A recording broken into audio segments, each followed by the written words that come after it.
ইরানকে আলোচনার টেবিলে আনতে যুক্তরাষ্ট্রের কোনো কৌশলই যেন কাজে আসছে না।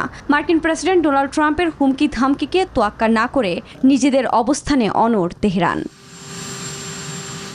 এ পরিস্থিতিতেও ফের হরমুজ প্রণালীকে যুক্তরাষ্ট্রের ভূখণ্ড বলে দাবি করলেন ট্রাম্প। পাশাপাশি দাবি করেন ওয়াশিংটনের সঙ্গে তেহরান সঠিক চুক্তি করতে প্রস্তুত নয়। এই অজুহাতে দেশটির ওপর কঠোর অর্থনৈতিক বিধিনিষেধ আরোপের হুমকিও দেন মার্কিন প্রেসিডেন্ট। হরমুজ প্রণালী সংলগ্ন পুরো অঞ্চলের ওপর আমাদের পূর্ণ নিয়ন্ত্রণ রয়েছে। আমরা না চাইলে কোনো জাহাজ পার হতে পারবে না।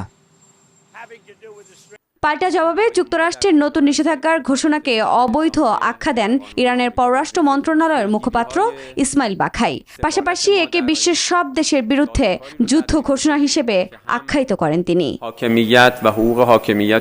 আর পররাষ্ট্রমন্ত্রী আব্বাস আরাগচি স্পষ্ট জানিয়েছেন, যুক্তরাষ্ট্রের নতুন অর্থনৈতিক অভিযানও ব্যর্থ হবে। দেশটির নৌবাহিনীর প্রধান শাহরাম ইরানি শত্রুকে ঐতিহাসিক ও ভয়াবহ শিক্ষা দেওয়ার হুঁশিয়ারি দিয়েছেন। অন্যদিকে নিষেধাজ্ঞার মুখে আত্মনির্ভরশীল হচ্ছে ইরান, এমনটাই দাবি করে প্রতিরক্ষা মন্ত্রণালয়ের মুখপাত্র জেনারেল রেজা তালাইনিক বলেন, গেল 1 বছরে তেহরানের প্রতিরক্ষা সরঞ্জাম উৎপাদন দ্বিগুণ হয়েছে। আফরিন মৌ, নিউজ 24।